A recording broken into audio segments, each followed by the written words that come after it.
되면은 양수되는 액체가 기하해서 공동이 생긴다.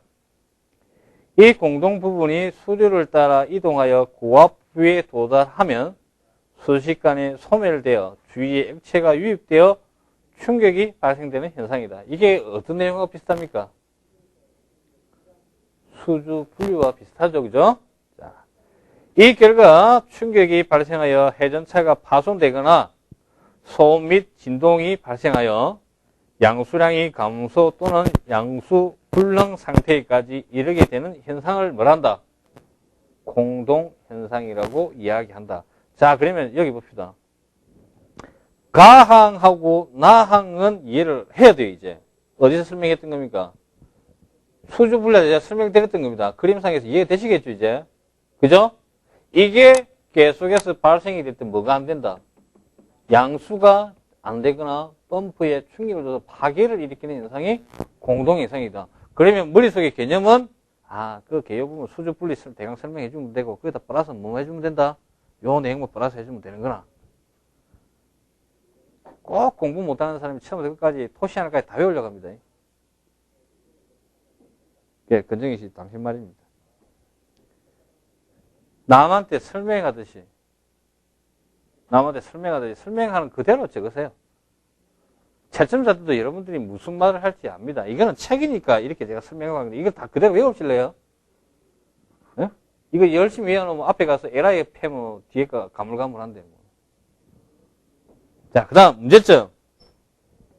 회전차의 파손, 펌프 임펠러 파손, 소음 및 진동이 발생하거나 펌프의 성능 저하 및 양수가 불능될 경우가 있다. 자, 장시간 사용할 경우 재료가 부식이 되거나 또는 사용 불능하기가 된다. 자, 발생 원인. 흡입 양정이 너무 높을 경우.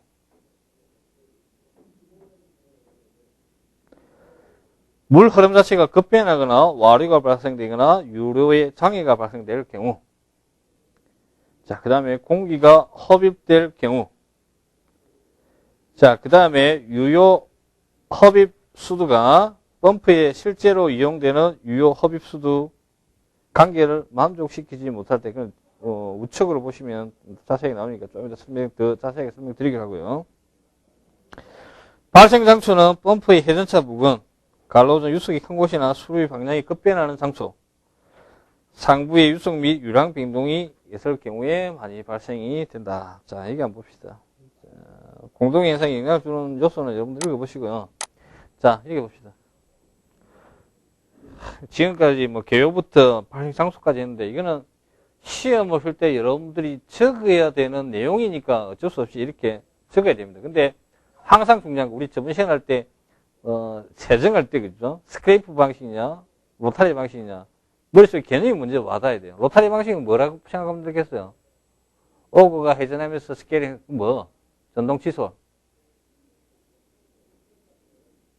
그렇게 얘기를 했죠. 맞잖아요. 그런 식으로 개념이 내 머릿속에 먼저 와야 된다고. 자, 공동현상 볼까요?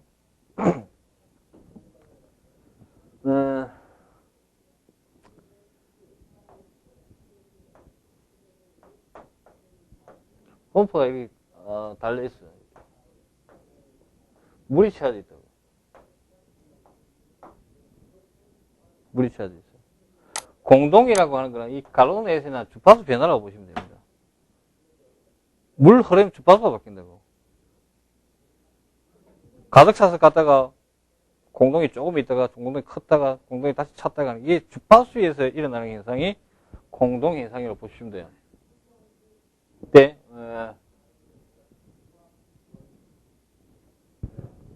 어떻게 설명해야 될까? 자, 이게 나팔 가는 형태로 생긴 이 간이 있고 여기서 펌프를 설치를 해서 물을 보내줘. 보내줄 때 수위가 까딱까딱하게 있는 요 상태 높이하고 수위가 완전히 높이 있는 거고 어느 게 공동현상이 발생하기 쉽겠습니까? 어느 게 발생하기 쉽겠어요? 까딱까딱한 요 부분에서 발생이 쉽다는 거예요. 그래서 물이 들어가면서 소리가 뻑뻑 날 경우가 있습니다. 이래도 이해 안 되죠, 그죠? 저도 이해가 안 되는데, 저는 이제 이걸 갖다가 이해를 할 때, 유체 기계기술사하고 같이 이제 일보를 갖다가 그분이 공동예산에 대해서 설명을 잘 해주시길래 저는 이해를 했는데, 이렇게 생각하면 돼요.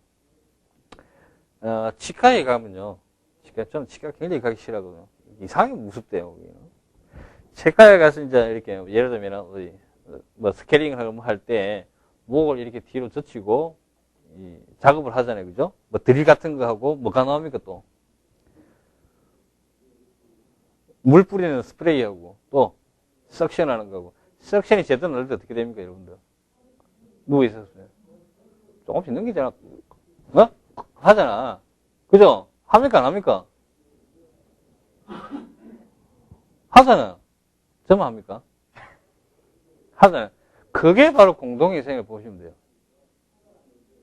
흡입을 할 때, 펌프가 흡입을 할 때 한꺼번에 물을 계속해서 마셔야 되는데, 이게, 하면 넘어가는 이상. 그러면서 갈로 내에서 이게 주파수가 변해. 물 흐름 자체 주파수가 바뀌면서 피해를 주는 게 공동위생 하기 되게 어렵습니다. 그냥 뭐 학원처럼 읽고 넘어갈게요. 그게 공동위생이에요. 물 흐름 자체가 그렇게 하면서 내 목에 넘어갈 때 목에 충격을 주잖아요. 옆에서 부르면 쪽팔리잖아요, 솔직히. 간호사들은. 뭐, 소리 나잖아요, 여러분들. 솔직히, 치과에서. 제가 경상도 사람에 대해서 표현력이 좀 떨어지지만은, 이해를 못하니까 그냥 넘어갑시다. 대책 한번 봅시다. 공동해상은 일반적으로 비교 회전도가 크거나, 자, 여기 봅시다.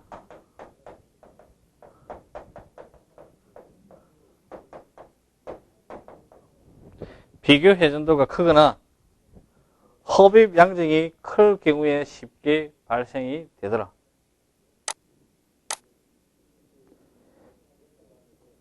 자, 그렇기 때문에 비교 회전도 값을 작게 하고 흡입 양정을 5m 이하로 제한을 하는 것이 바람직하다.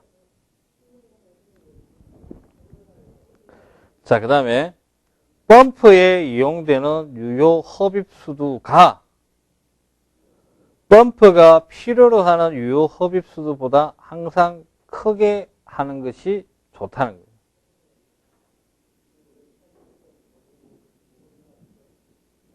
자, 이렇게 보면 유효 흡입수 이렇게 보시면 돼요. 자, 우리 군대 제가 쓸데없는 좀 예를 좀 많이 들었는데, 자, 여기 한번 봅시다. 우리 이제 군대 갔을 때 이제 말통 이런데 기름통 이런데 기름 뺄 때 이 짜바라가 없으면 어떻게 합니까? 호수 입대가지고 불다가 툭 넣으면 물 쭉 빠져나오잖아요. 그죠? 그 높이, 펌프가 실제적으로 올릴 수 있는 게 뭐 3m인데, 펌프가 실제로 능력은 3m이지만은 물이 담겨져 있는 건 3m보다 크게 해라, 작게 해라.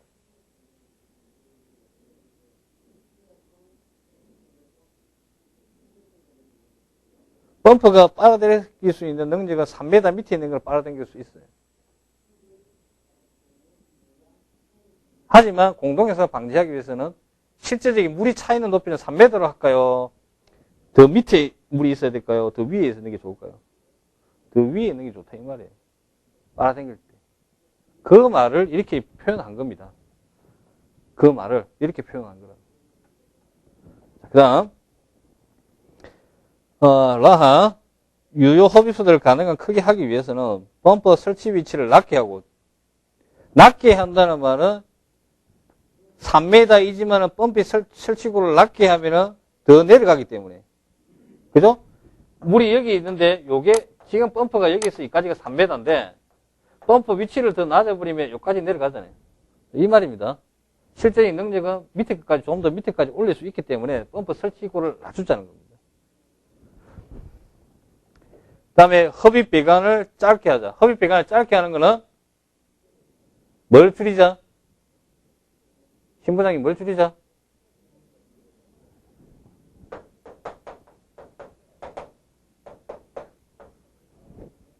뭘 줄이자? 손실을 줄이자. 손실을 줄여야지 실제적으로 올릴 수 있는 높이가 증가될 수밖에 없잖아요. 강내 유속을 크게 하자, 작게 하자? 신부장님. 크게 하자, 작게 하자?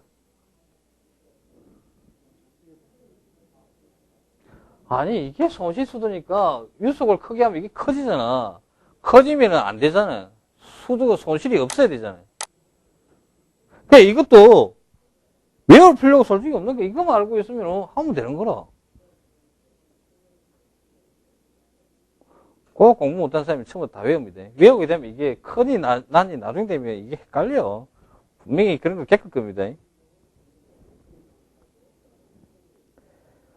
흡입 실량정을 적게 하기 위해서 펌프 설치구를 낮게 하고 유효 흡입수도가 1.3 곱하기 필요 흡입수도 이상이 되게끔 하자. 그 다음에 편 흡입 펌프로서는 안 될 때는 양 흡입 펌프를 사용하자.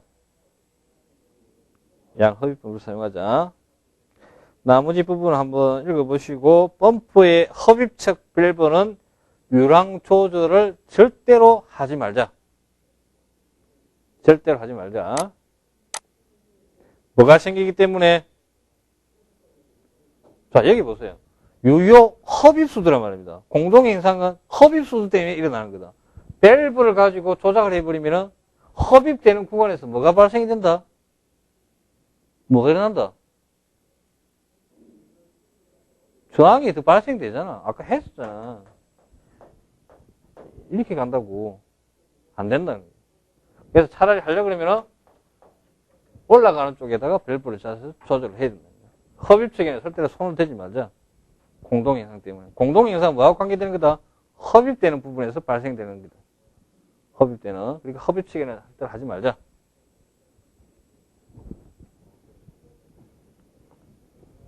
자, 나머지 부분은 여러분들 읽어보시면 충분히 이해되는 거고. 자, 대책을 좀 교재도 그렇게 좀 길쭉길쭉하게 되는데 여러분은 간략하게 정리하면서 잘라야 됩니다. 무슨 말인지 아시겠죠? 자, 그 다음에 이번 사이클에 대단원의 막을 내리게 될 펌프 유량 체어입니다.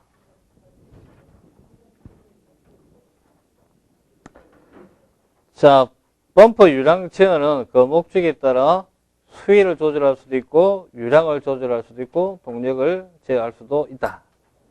이 목적을 수행하기 위해서는 보통 유량을 가지고 가항의 제어를 보통 하게 된다는 겁니다. 펌프의 유량 제어 방법은 아래와 같은 방법들이 있습니다. 그는 신경 쓰지 마세요. 어차피 2-1부터 할 거니까. 자, 경제성 및 유지 관리의 난이도, 효율, 펌프의 특성, 제어의 안정성을 고려해서 할 필요성이 있다. 자, 펌프의 유량 제어 2-1부터 2-6까지 뭘 외워야 되겠다? 대제목을 먼저 알고 있어야 되겠다. 자, 그 다음에 한번 봅시다. 펌프의 외경 변화. 펌프의 외경을 D1에서 D2로 변화를 시키게 되면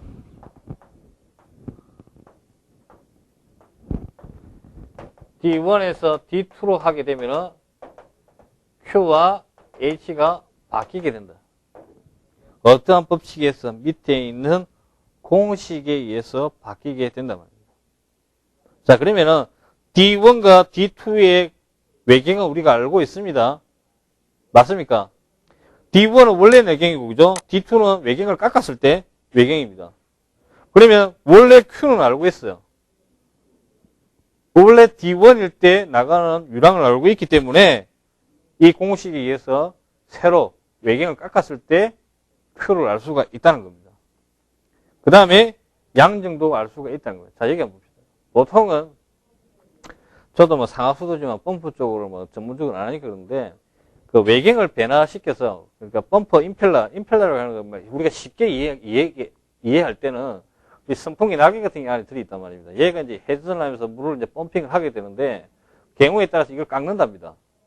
깎을 경우가 있답니다. 근데 거의 대부분은 이 방법을 안 쓰는데 뭐 조건에 따라서 깎을 경우가 있답니다. 이걸 깎게 되면은 이제 외경이 바뀔 거잖아요. 그죠? 바뀌면서 유량이 좀 변동이 당연히 일어난답니다. 근데 이거는, 뭐 우리가 시험을 치기 위해서 적어야 되는 내용이지만 실제적인 현장에서는 거의 상하수도 쪽에서는 거의 하지 않는 방법입니다. 근데 최악의 경우에 따라서는 깎을 수도 있답니다. 외경을. 펌프의 외경을. 그러니까 선풍기 날개 같은 걸 깎아가지고 깎는단 말은 더 늘릴 수는 없거든요.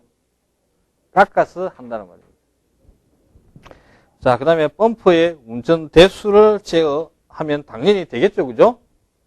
자, 밑에 있는 그래프 보시면은 충분히 알겠다. 그 다음에 우리가 좀 알아야 될 거는 랑 봅시다. 랑. 유량의 변화가 심하지 않을 경우에는 자, 여기 봅시다. 무슨 말이냐 그러면은 유의 매뉴얼 펌프장에서 우리 1차 침전지로 보내줘야 될 Q가 변동이 100루벤인데 우리 처리장을 보니까 약 80에서 100 정도만 왔다. 차이가 80밖에 안 되더라. 그러면 펌프는 항상 2대입니다. 예비 한 대를 항상 둬야 돼요. 우리 상업수도 쪽에서는. 그렇잖아요. 예비 안 두는 데 있습니까? 그러니까 2대인데 예비 빼고 봤을 때 100루베도 좀 위험하죠. 한 120짜리 정도만 설치를 해가지고 요 안에서 범위 내에서 운전을 하면 된다는 겁니다. 그런데 변동이 뭐 20에서 뭐 100까지 변동하고 있을 때 큰 용량 가지고 할 수는 없거든요. 그때는 20짜리 5대를 설치해서 조정할 수 있단 말이에요. 4개 써서 80 맞추든지 5개를 다 가동해서 뭐 100루벤을 만들든지. 그러니까 변동이 너무 심할 경우에는 큰 용량만 가지고는 안 된다는 거예요. 갭이 너무 크기 때문에. 그때는 어쩔 수 없이 소용량을 하든지 소용량 몇 개하고 대용량을 이렇게 섞어서 할 수 있지만은 큰 범위에서 변동이 없을 때는 대용량 펌프를 설치하는 게 더 유리하다는 거예요. 왜?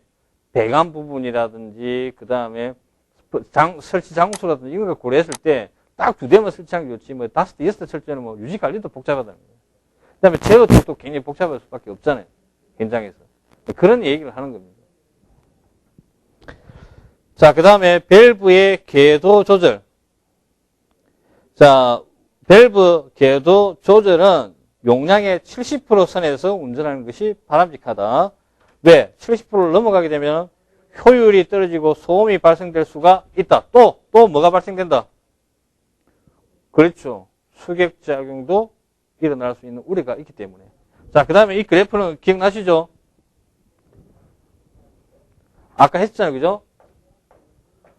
펌프 특성 곡선의 양적 용량 곡선에서 시스템 수도 곡선 만나는 요점이라는 거예요. 이게 내용이 나오면 여러분들 반드시 이렇게 설명해 줘야 됩니다. 자, 이게 Q다. 봅시다. Q다 보고 이걸 H라고 봤을 때 밸브 궤도 조절하게 되면은 이렇게 올라간다. 그죠? 그죠? 맞죠? Q 다시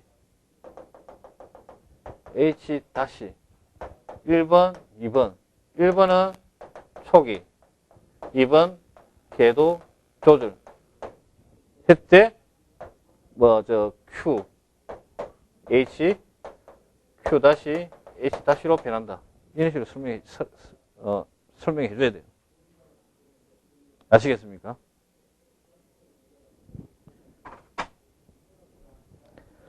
자, 그 다음에 펌프의 회전수 제어입니다. 보통 인버터 설치한다 그런 말을 쓰죠.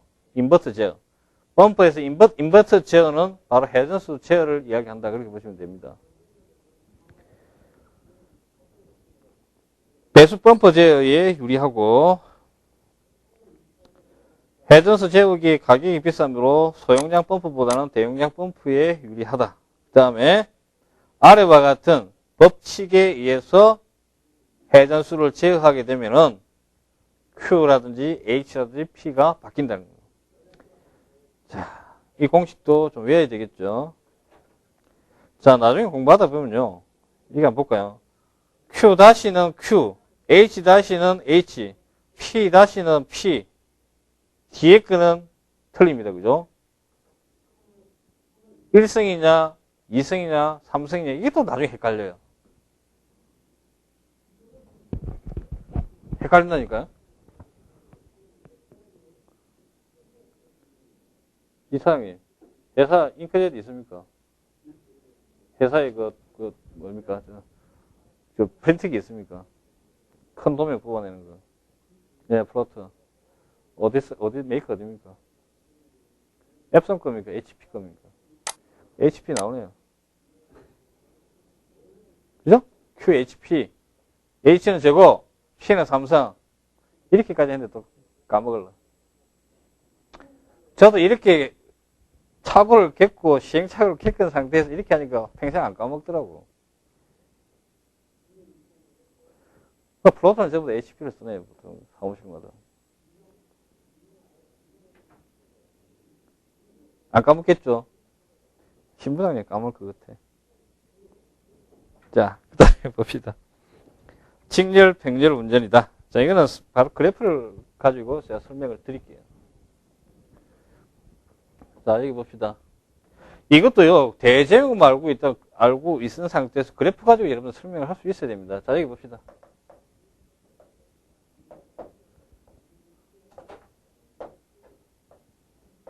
원래입니다. 원래, 범퍼 특성 곡선에서 운전점입니다.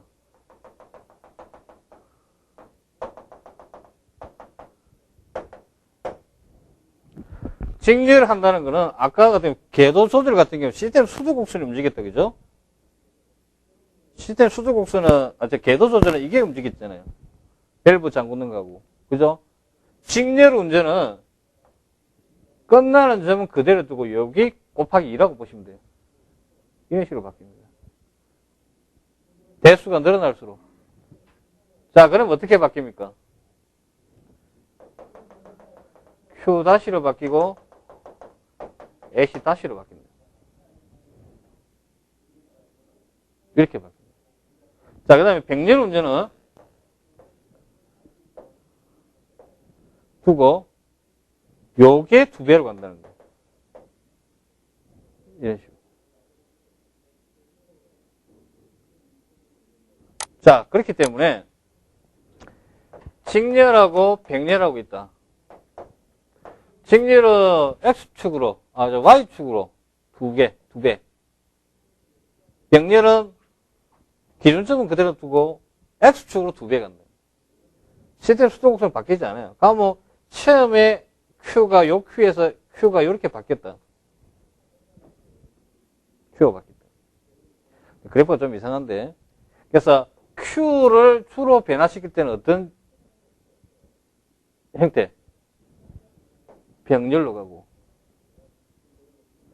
H를 변화시킬 때는 뭘로 가자? 직렬로 가는 게 유리하다. 그래서 내가 높이까지 올리는 걸 양정을 크게 해야 될 때는 범퍼를 2대를 가지고 연결시킬 때 병렬이 아니라 직렬로 연결시키는 게 유리하고 Q를 변화시킬 때는 무슨 연결? 병렬 연결을 하자는 겁니다. 자, 그래프를 이렇게 여러분들 그려주시면 되겠다는 겁니다. 자, 그 다음에 봅시다. 상업수도 다 쪽에 계시니까 하수 처리장 공동구, 보통 공동구나 기계실 쪽에 가면 이제 펌프가 이렇게 설치가 되어 있습니다. 그죠? 그렇게 되어 있죠? 자, 요쪽 벽을 보고 배관이 나옵니다. 배관이 나올 때 펌프가 이렇게 일렬로 서가 있던가요? 이렇게 서가 있던가요? 자, 물이 이쪽에서 이렇게 흐릅니다. 근데 공동구에 들어가서 배관이 빠져나옵니다. 배관이 하나가 빠져나와서 펌프가 한 대, 2대, 3대인데 이렇게 설치되어 있습니까? 배관 조금씩 따로따로 다 나오고 펌프가 이렇게 설치되어 있습니까? 이사장님. 확실합니까? 물론 갈라지는 거나 한 개씩 나오는 거나 뭐 여하튼 간에 이렇게 써가 있습니까? 이렇게 써 있습니까? 그 백을 보고 펌프가 설치되어 있습니까? 펌프를 쳐다보고 둘둘이 써 있습니까?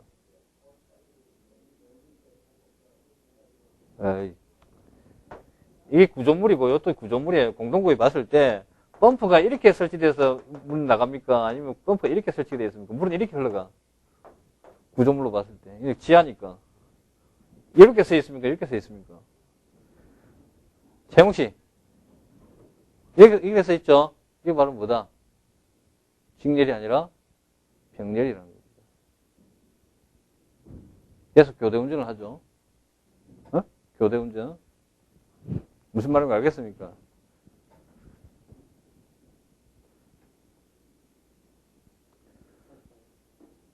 다시 보십시오. 자, 거의 우리 한 5개월 동안 이렇게 강의를 했었는데, 마지막 결론을 한번 보도록 하겠습니다.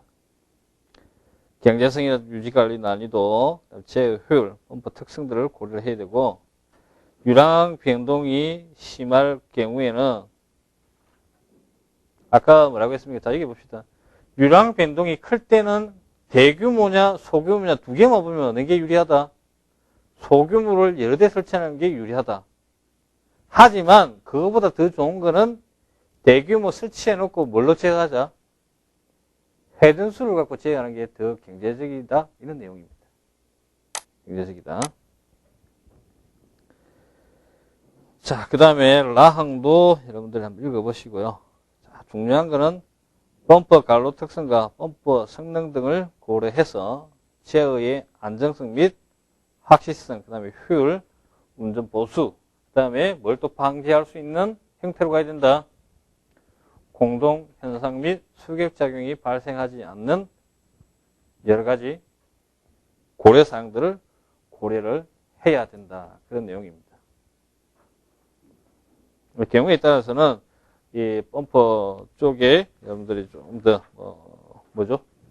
부교재라는 걸 좀 더 추가를 해서 여러분들이 조금 더 서론 결론을 좀 더 이쁘게 마무리할 필요도 경우에 따라서는 있을 겁니다. 자, 그 다음에 상하수도 같은 계획 같은 경우에 제가 수업을 하지 않습니다. 상하수도 계획은 제가 특별하게 설명드릴 내용이 아니에요. 이거 다 거의 다 외워야 되는 내용이고 정책적인 내용이기 때문에 제 생각보다는 여러분들이 직접적으로 판단하는 게 유리할 겁니다. 그래서 그 부분은 상하수도 계획은 제가 수업을 원래 하지 않습니다. 그리고 상하수도 계획 중간중간 내용들은 다 수업을 하면서 일부분들을 다 설명했던 내용들이 거의 대부분 많이 나옵니다. 우리 강과 하수 이송할 때 유술 부분이나 이것도 설명을 다 드렸던 내용이고 다 설명드렸던 내용이라 혼자서 공부를 하시면 될 겁니다. 자, 그 다음에 경우에 따라서는 또 뭐 궁금한 사항도 있고 앞에 또 동영상하고 항상 뭐 동영상 촬영한 걸 그대로 방송을 하는 게 아니기 때문에 경우에 따라서 어떤 내용은 좀 설명을 많이 했다가 빠진 부분도 있을 거고 합니다. 근데 계속해서 공부를 하실 때 전체적인 내용을 먼저 빠르게 전체적인 내용을 봐야지 이게 스토리가 물고 들어갑니다. 그래서 시험 문제 1점짜리, 10점짜리 한 문제로서 끝나는 게 아니라 얘가 다른 10점짜리와 또 연관이 되고 또 10점짜리가 모여서 25점 문제가 항상 연관이 돼서 계속해서 걸러갑니다. 그렇기 때문에 빠른 시간 내에 필수로 공부를 해야 될 거는 빨리 공부를 하셔야 되고 그 여유가 또 하다가 여유가 되시는 분들은 또 뭘 해야 되냐 그러면은 새로 나오는 문제, 수질 기술사 쪽에서 나오는 문제들까지도 검토를 다 해봐야 되기 때문에 되도록이면 빠른 시간 내에 전체적인 내용을 자주 보는 게 제일 중요합니다. 그렇게 이해를 하시고 그러면 뭐 저한테 개인적으로 뭐 궁금한 사항이나 향후에도 필요한 자료가 있으면 연락 주시면 제가 도울 수 있는 범위 내에서 최대한 돕도록 하겠습니다. 엊그제 같은 경우에는 뭐 책을 앞에 샀는데 책이 내용이 바뀌어서 뭐 공부를 못하겠다는 분이 있어가지고 A가 차서 그냥 뭐라 해야 될까요? 찾아보면 찹도 다 있는데 그죠? 페이지가 다르지만 찹도 부분이 다 있는데 그래서 그 분 같은 경우는 제가 책을 한 건 다 카피를 해서 보내드리려고 지금 생각 중이거든요. 제가 하여튼 도와줄 수 있는 범위 내에서는 최대한 도와드릴 겁니다. 그래서 이 사이클 끝나고 다시 학원에 오지 않더라도 그 이후에 추가되는 부교재라든지 뭐 기타 뭐 내용들 필요하신 분들은 반드시 저한테 연락 주시면 제가 도와줄 수 있는 최대한 도와드리겠습니다. 자, 우리 9월 달부터 좀 많이 달려왔습니다. 고생 많이 하셨고 수고하셨습니다. 내년에는 꼭 올해죠. 내년이 아니라 올해는 꼭 다 합격하시기 바라겠습니다. 이상 수업을 마치면서 체크를 하도록 하겠습니다. 수고하셨습니다.